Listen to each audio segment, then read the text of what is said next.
Good morning. I'm Colin Pulley, Chamber President and owner of Nottoway House Furniture. Welcome to the Chamber's Legislative Connection 2021. The Chamber is committed to advocating on behalf of our members. When COVID restrictions prevented us from hosting an in-person eggs and issue legislative breakfast, we made the decision to record a virtual connection to your elected representatives.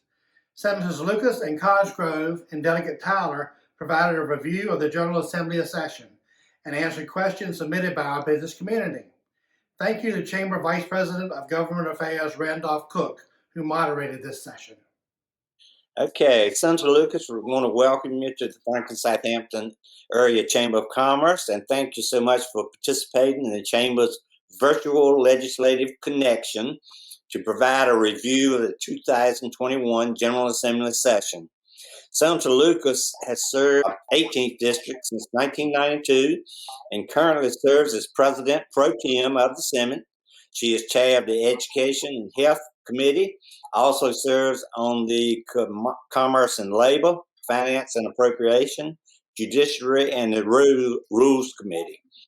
Following Senator Lucas' comments, we will ask a few questions that were turned in by the membership.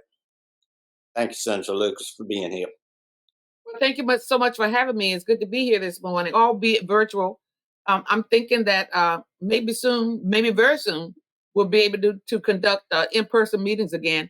I certainly am looking forward to that because I miss seeing faces. Yes. Faces. I mean, in person. I mean, virtual is fine. We're able to connect, but I really miss the camaraderie of us all being together. Okay, if you have first few minutes to give us an overview of your opinion of 2021 session. Well, personally, I think that the 2021 session of the General Assembly went very well. We passed several pieces of consequential legislation, in my view. Probably the most notable has been abolition of the death penalty. And that's something that a host of people, and especially the advocates, have been working on for a number of years. But that bill was signed into law by Governor Northam this past session. And we also had another piece of legislation that I consider consequential because we've been trying to get legalization of marijuana passed for quite some time. And of course, that's a bill that I jointly patron with Senator Adam Ebbin. And what the bill does, it contains social equity components, provisions that, among other things, provide support and resources to persons and communities that have been historically and disproportionately affected by drug enforcement. Marijuana sales, of course, will not go into effect this year, but marijuana use for adults age 21 and over will go into effect on July 1st. Some things that I think consumers need to be aware of, and that is that there will be a provision for customers to be able to buy and grow 4 marijuana plants, but they have to be labeled. There are parameters around keeping them out of the reach of children.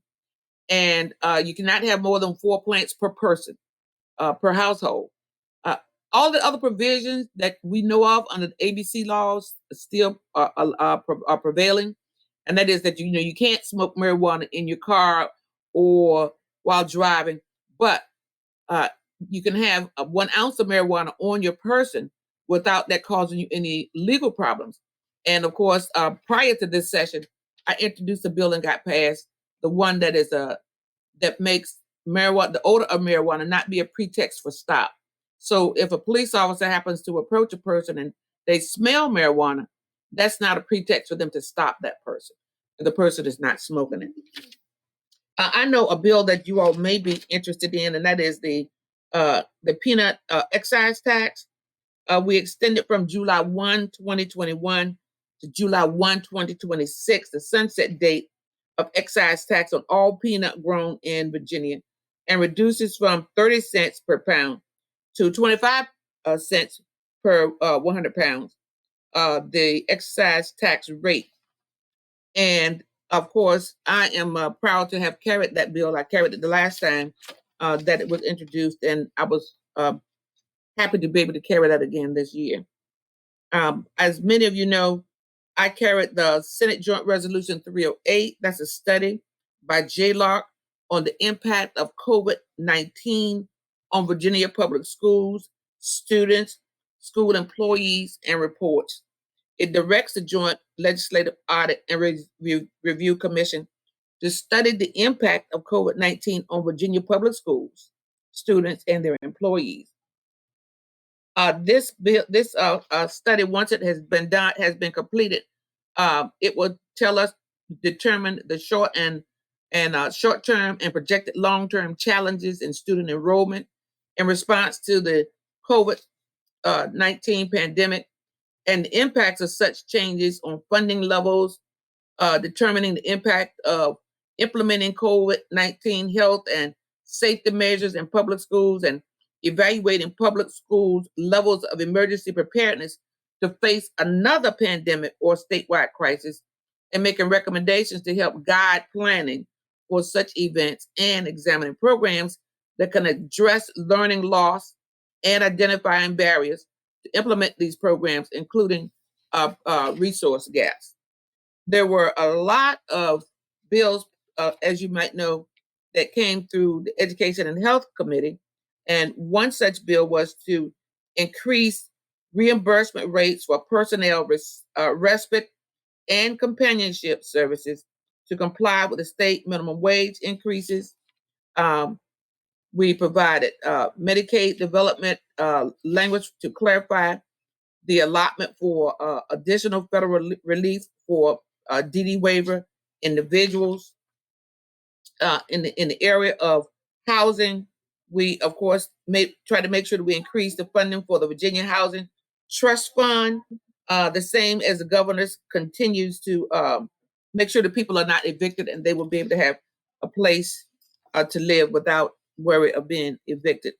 For early childhood and K-12, we increased the projected lottery revenues by $75.1 million. And in terms of learning remediations, it provides more general funds for needs-based funding and shifts lottery funds to remove lost learning time. In the area of education, we increased the flexible funding to public colleges and universities. And of course, I think by now everybody knows about G3 and what that means. That program funds government proposed G3 programs. It adds additional funding. You know what happens is you of course you get knowledge, you get the understanding of what you're supposed to be doing, and then you go back and give back to the community. In particular, we increased funding for some HBCUs and Old Dominion University. We provided funding for the creation and operation of a joint school of public health. And the reason for doing that is because, as you all know, with the pandemic, there are going to be long-term effects that a lot of people will be experiencing from the pandemic. So there is a critical shortage of healthcare professionals. So we will be working to try to increase those areas of expertise. Bills that were introduced by some of my colleagues, of course, I told you about G3 program, which provides incentives and opportunities for low and middle income students to earn an associate's degree in a high demand field. We established the Housing Opportunity Tax Credit, which will help more low income families obtain and maintain stable housing. We expanded, and this is one that's going to be very important to you, and that is to expand a broadband pilot program to increase accessibility and affordability of reliable internet connection throughout the Commonwealth. And we're going to commission a study for implementing universal paid family and medical leave. In the other area of health, we are creating the Opiate Abatement Authority, which will be in charge of distributing funds received from lawsuits, settlements, court orders, and other agreements to communities affected by opioid addiction. We, of course, you all know that we are going to go back to session in August to deal with the budget. And along with that we're going to provide more judges on the Court of Appeals so Virginia can exercise the constitutional right to a speedy trial, as well as providing all cases with an appellate process. That's going to be 7 new members of the Court of Appeals. And we hope to have that part of the process completed by the end of the year. And a bill that was introduced that will redirect younger offenders in custody of the Department of Juvenile Justice to alternate accommodations such as foster homes instead of facilities with detention. And in the area of voting rights, we removed the requirements for a witness signature on a mail-in ballot, establishes a ballot drop box at registrar's offices, and increases accessibility for voters with a visual impairment or print disability. We introduced a bill and got a bill passed that would allow voter registrars to employ a third-party vendor to print and distribute absentee ballots. And of course, there was another bill that allows students one excused absence to participate in civic or political engagement activities. And so therein lies my opening. And I know it's time for me to hold there, and I'll be ready to entertain any questions you may have. Thank you, Senator Lucas. And you touched on it a little bit already, but our first question, our community, as you well know, needs broadband service expansion to strengthen their area businesses. We just want what is being done by the General Assembly to secure internet services for Southampton County and City of Franklin. Well, as I said in my opening remarks, we are working diligently to make sure the funding is there to make sure that there is accessibility to broadband in every locality in the Commonwealth of Virginia. We're not going to leave any locality behind. And I think almost to the person, there is an agreement that that's something that we urgently need to do, because that affects the ability for our students to be able to access the information that they need to make sure that there is no further learning lost. Thank you, Senator. Next question. With Senate Bill 1097 on absentee voting, witness signature not required, still in play, what will you do to ensure our elections are valid and legal by not requiring a witness? Ballots are open. How do we know that vote is counted, that it is assigned to the designated candidate, and how are these ballots verified? Well, for one thing, you can only get a ballot if you request it using your personal data information. It's not like my next door neighbor can ask for absentee ballot without me having given them all of my personal information, which I doubt very seriously happens. And so there is security in our voting system. And I think it's just a myth that has been promulgated by people who want to, I want to say, just want to just disregard the democracy that we live under.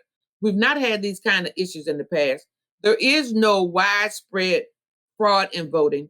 And as far as I'm concerned, it's all a myth. And so I think everything that we need to do to make sure that the voting process is fair has already been accomplished. Okay, next question. And this, it's another little voting issue. How can we as citizens have confidence in our voting system? Why don't we require voter picture ID at Virginia polls? There is a form of ID that's required when you go to vote. Most people and willingly offer up their identification. And so these are problems of looking for a solution, and they're actually not problems that actually exist. We've had study after study after study that reveals that there is no voter fraud abuse. There is no voter abuse or fraud in our election process. And if there is very minuscule. There's nothing that says that we have any reason to worry about our voting process. I think it's just a myth that people want to carry on for reasons other than the fact that they may truly believe that there's fraud, but there isn't. And I don't know how many studies and tests has to be done to try to verify that fact, but it's not something that I believe happens. Thank you. Okay, our last question. There have been efforts to do away with the right to work law in previous sessions. This law is vital to Virginia to maintain economic competitiveness. Will you support Virginia's right to work law? I have continued to vote to protect Virginia's right to work law, but as you know, from one legislature to another, it all depends on the number of people you have who are sitting on those various committees. But I can say this, though, I do believe that employees ought to have an opportunity to negotiate their salaries. And so if that is in disagreement with other people's perceptions of the right to work law, then I guess maybe that puts me in a little bit of a different place. The right to work law has worked well in Virginia, but I still believe that there ought to be some room for employees to be able to negotiate. Thank you so much, Senator Lucas, and we really appreciate you being here today and your service to the Franklin-Southampton community. We look forward to hosting you in person at the Eggs and Issues free legislative breakfast in December. Thank you. I hope that we are going to be free of this pandemic and that we will be able to get there. Thank you so much for being here. Thank you so much for having me. You all have a good and safe day. Cosgrove, thank you so much for participating in the Chamber's virtual connection to give us an overview of the past General Assembly section. We really appreciate it. Senator Cosgrove was elected in 2013 and serves the 14th Senatorial District. He serves on the Education and Health Committee, Rehabilitation and Social Services Committee, and the Transportation Committee. Senator Cosgrove is a leader on the issues related to transportation, technology, and military affairs. Thank you, Randolph. I appreciate it. Yeah, it was a very interesting session, very different than all the other sessions that, well, most of all the other sessions. The Senate met in person at the Science Museum in Virginia. We were socially distanced. We had to wear masks and all of that, but we did meet as a body. The other chamber, however, basically met via Zoom or meetings or whatever. They were not there in person, but yet most of them still took their per diem, which we thought was kind of a crummy thing to do. The session was very contentious. As you know, there's a 21-19 majority that the Democrats enjoy right now. And so they have done everything they can to push every left progressive issue through that they possibly can. Whether it's allowing collective bargaining in school districts and city and county governments, whether it's attack on right to work, whether it's mandating a $15 minimum wage over a period of years, gas tax increases, you just name it, they did it. And there's nothing we could do to stop them because, as I said, they have a 21-19 majority. Even if one of their members votes with us or is, let's say, absent or whatever, the lieutenant governor breaks all ties unless it's dealing with the budget or judges. He can't participate in those two things via the Constitution. But he's always going to, side on the side of the Democrats. He's a Democrat. It makes sense. Yeah. So, we fought like crazy to try to protect our public safety members, to maintain their qualified immunity, so that they're not going to get sued if they write a speeding ticket.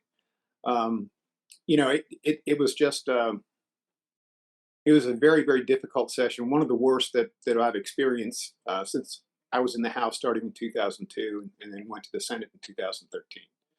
So, and of course, we're legalizing marijuana in Virginia. So that's going to happen too. Starting July 1st, it's basically legal to have an ounce or less of that substance.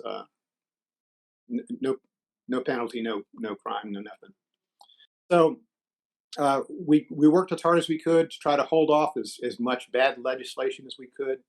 But again, we can count. And 21-19 made the difference.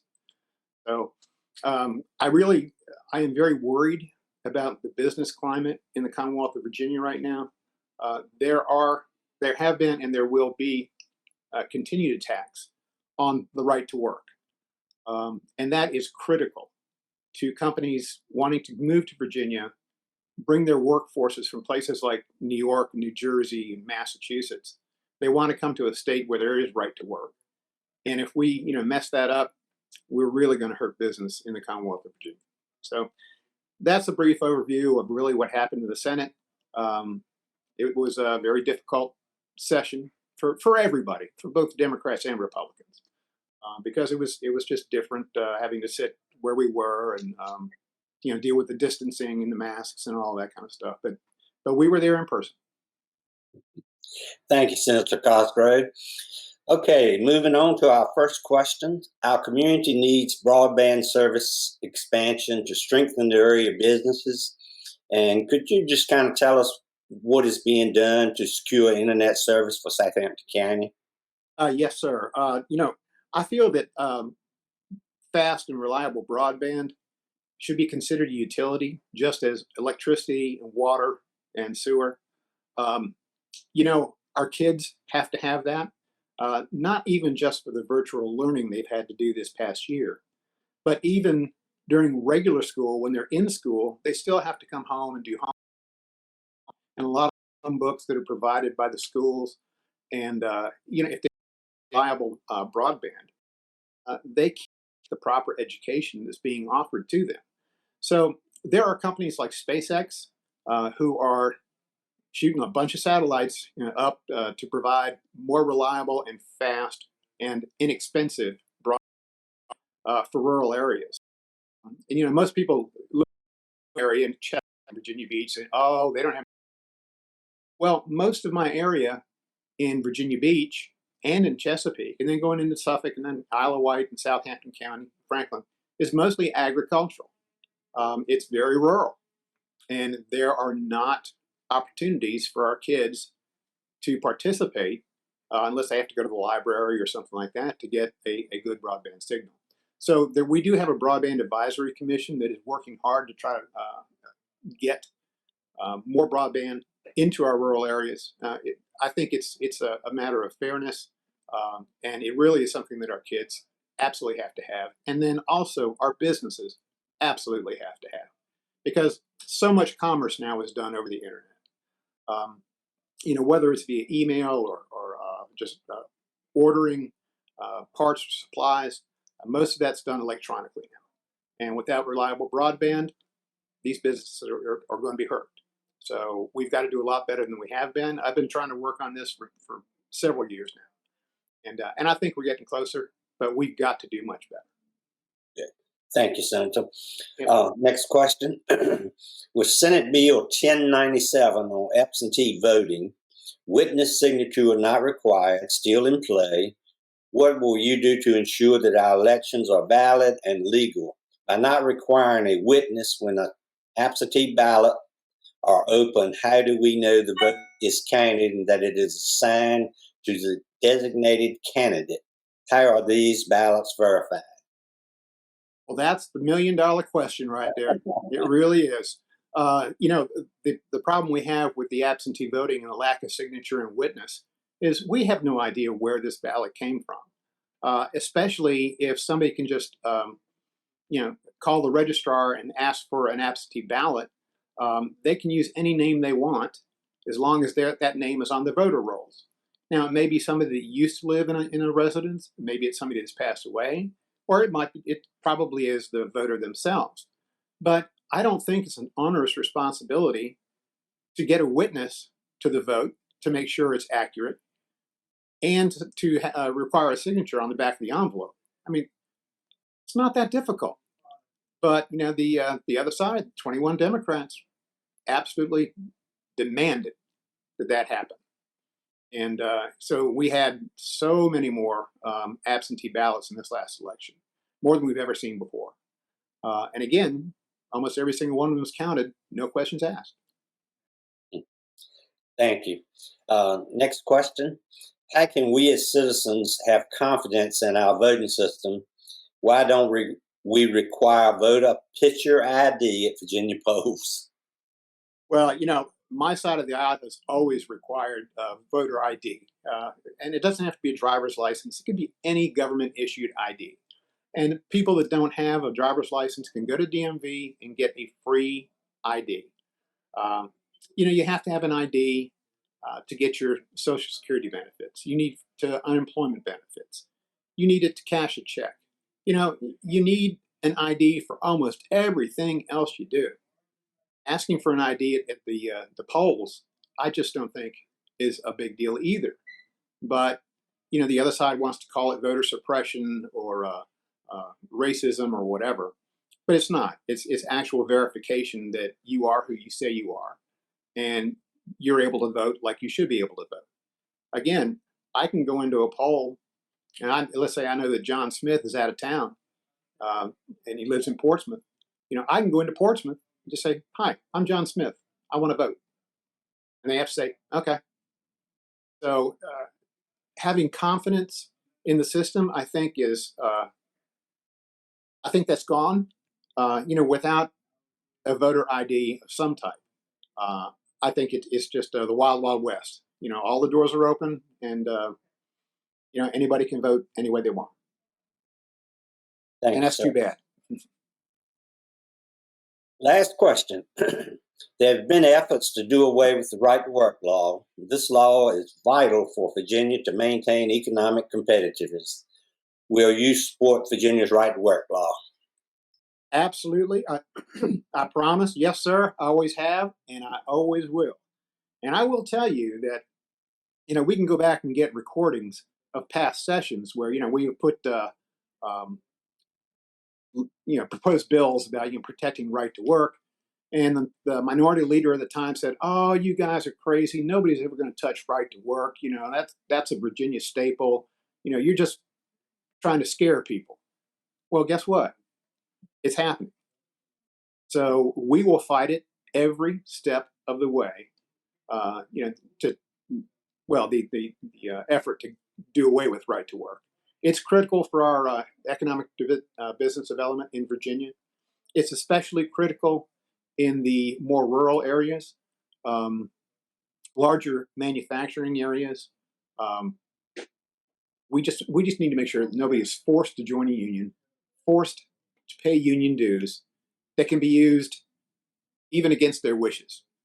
So right to work, I think, is sacrosanct here in Virginia. I think that any move to do away with right to work is a huge, huge mistake. And we will do everything we can to make sure that right to work stays. Now, with that being said, the House of Delegates has a 55 to 45 Democrat majority, but they are up for election in November. And I think it's critical. I know I'm probably not supposed to be partisan and stuff, but it's critical that we take back the House of Delegates from the Republican side in order to stop this type of thing, because that's the only way we're going to be able to stop the bleeding. The Senate is not up for election for another 2 years. And of course, we have the governor's race.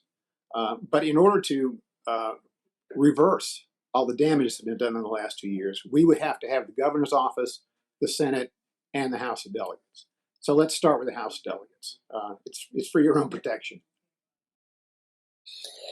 Thank you so much, Senator Cosgrove, for being with us today and for your service to Franklin-Southampton community. We look forward to hosting in-person Eggs and Issues this coming fall and winter. So look forward to seeing you in person in December.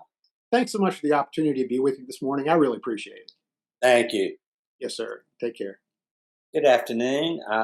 We want to welcome Delegate Rosalind Tyler to our virtual legislative connection for the Chamber for 2021. And thank you so much for being here, Delegate Tyler. She'll give us a review of the recent General Assembly session. Delegate Tyler was elected in 2006 to serve the 75th District. She is the chair of the House Education Committee. She's on a number of chairs and councils, such as compensation, general government subcommittees, agriculture, Chesapeake and Natural Resources Committee, Appropriations Committee, Transportation, Public Safety Committee, and the Broadband Advisory Council. We're going to give you a few minutes, Delegate Tyler, to kind of sum up your comments about the General Assembly session, and then we'll go in with a few questions that have been submitted by our membership to answer after your comments. So thank you for being here. Thank you, Randolph, and it's just a pleasure just to be with you. And certainly this year has been quite a challenge for us throughout Virginia, and especially dealing with the COVID-19 pandemic. As you well know, that it has certainly impacted all of us one way or another. And certainly I have lost many friends and relatives due to COVID-19. So you can visibly see and witness that there are some health disparities in the minority community. And certainly our businesses and our education system have greatly been impacted as well. But COVID has certainly changed our lives and is getting better, and we will get through it.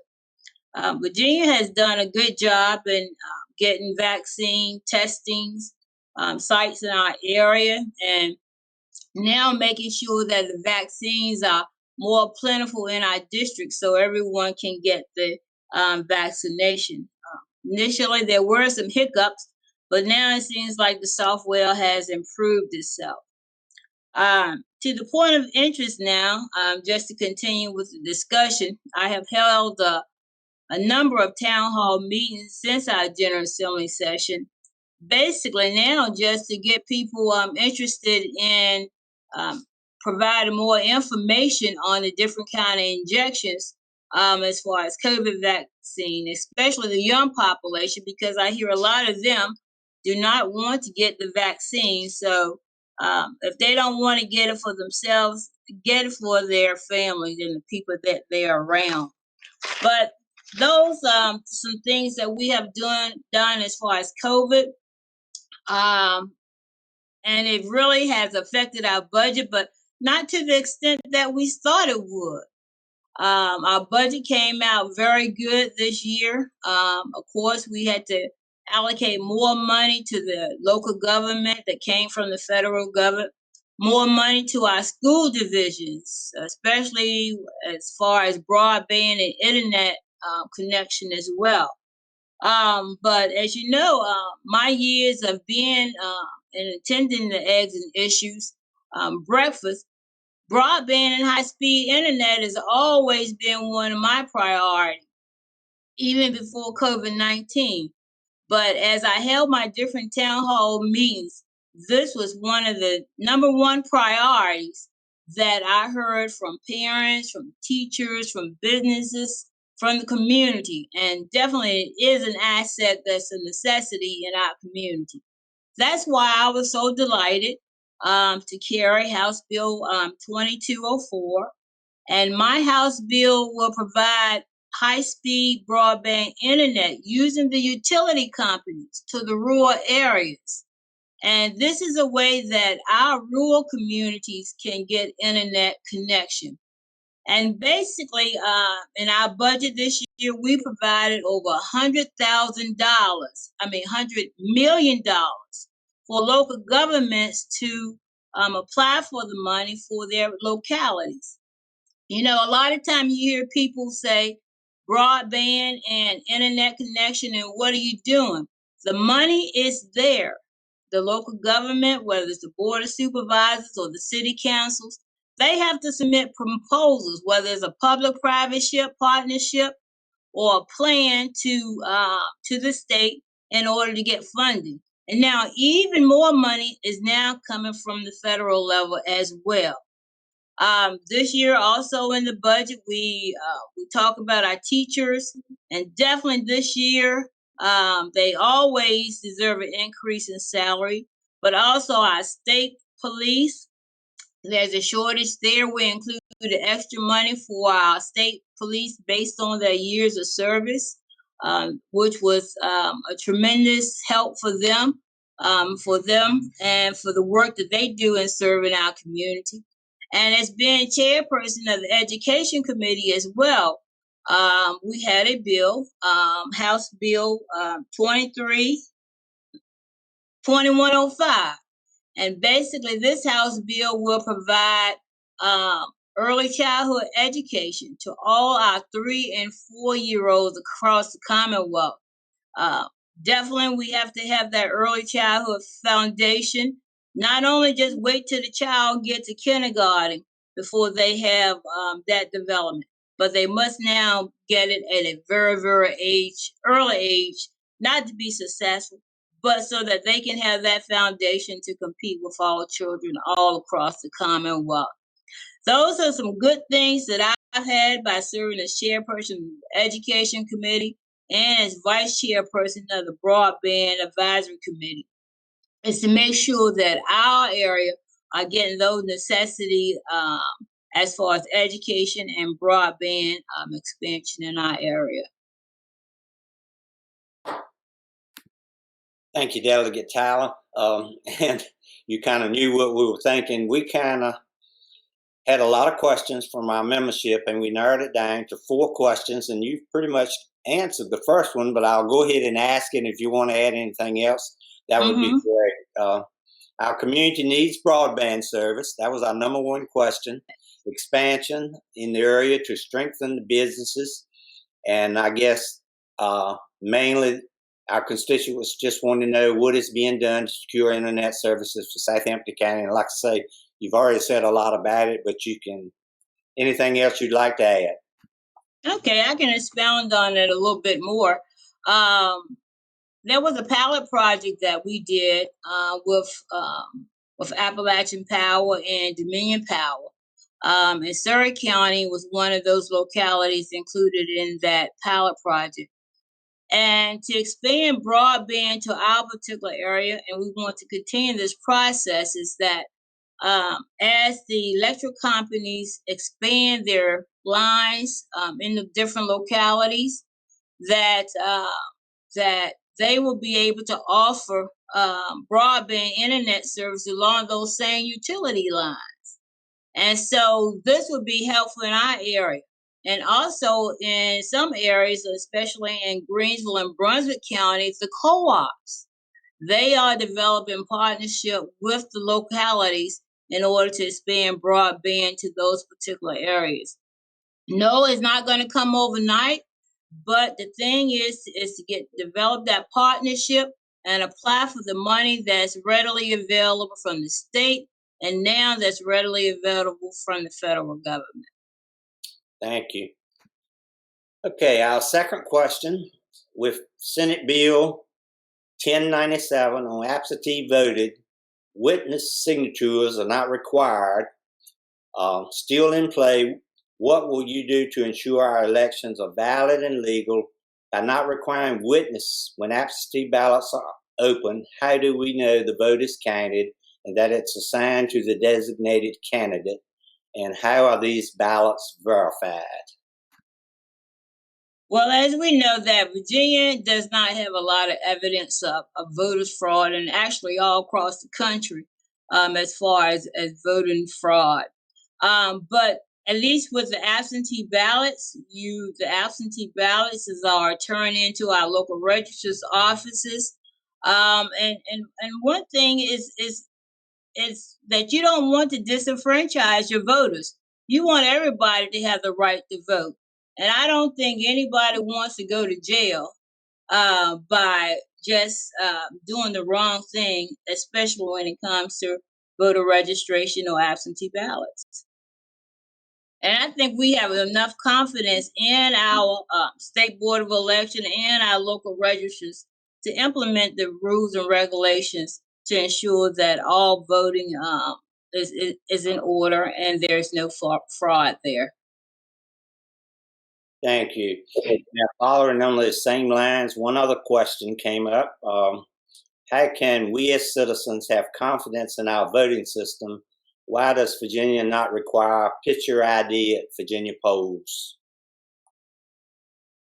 Well, what I ran into a lot of time, Randolph, is some of the elderly populations don't have picture IDs.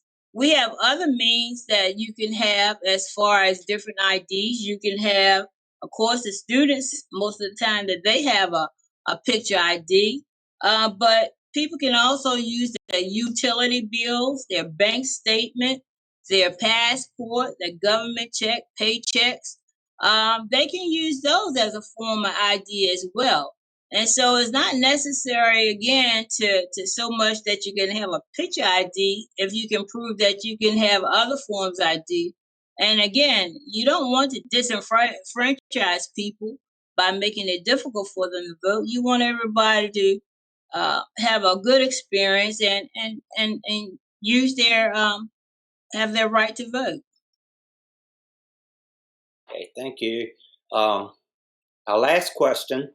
There have been efforts in the last couple of three General Assemblies, it seems. Every year there's an effort to weaken or do away with the right to work law. This law is vital for Virginia to maintain economic competitiveness. Is this something you will support in your service to the General Assembly? Will you support the right to work law? Well, I always support businesses. In our particular area, anything that we can do to keep businesses and attract businesses to our particular area. And along with that, I serve on the Tobacco Commission, and I also serve on another commission that we work with local government as well as the state government to attract industry to our areas. And anything that we can do to attract our industry to our areas and support our businesses as far as keeping taxes low or regulations, and sometimes we get caught up in regulating too much. But anything that I can do to support our businesses, especially here in Southside Virginia. Thank you, Delegate Tyler. That's the end of our questions. You have any other comments you'd like to make? Well, it's just a pleasure being with you, and again, we always like to be in person for the eggs and issues, and this time by video, this seems like going to be the wave of the future for a little while. But as I always say, that I've been elected now for 15 years and serving basically a rural community. I really know what they need.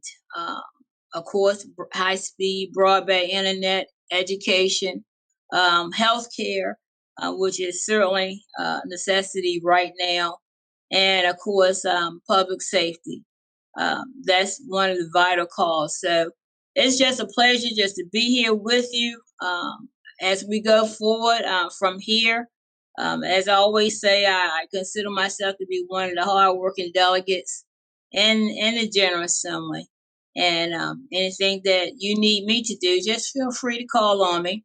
And if I don't know the answer, I certainly know some folks who may get that for you. But again, it's just good to be with you. Thank you so much for being with us today, Delegate Tyler, and your service to the Franklin-Southampton area community. We look forward also to hosting an in-person Eggs and Issues, maybe at pre-legislative breakfast in December of this year. Thank you again. Thank you. We appreciate Senators Lucas and Cosgrove and Delegate Tyler providing this update and for their service to the Franklin and Southampton communities. Thanks also to Randolph Cook for conducting this virtual event. We look forward to hosting Eggs and Issues pre-legislative breakfast in December.